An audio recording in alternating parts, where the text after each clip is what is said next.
Have you noticed cracking in your basement floor, or maybe your basement floor even being a little bit uneven? If so, slabjacking may be a good option to get that leveled back out. That's what we're going to discuss in this video, is what is slabjacking.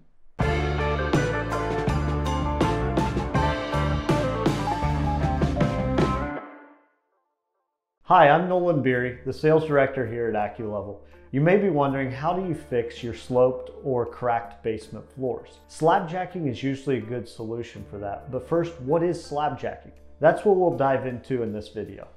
Slabjacking is a simple concept that basically uses polyurethane foam to inject between the bottom of your slab and the existing soil. This can be used for a couple different solutions. One, to stabilize the concrete right where it's at, but it can also be utilized to float that slab back to its original position, or as close to possible as that can be done. Thank you for watching the video. I hope you now know kind of what the basics of slabjacking is, and if you'd like to learn more, just click the link below in the description, and that'll take you to a blog that dives a little bit deeper.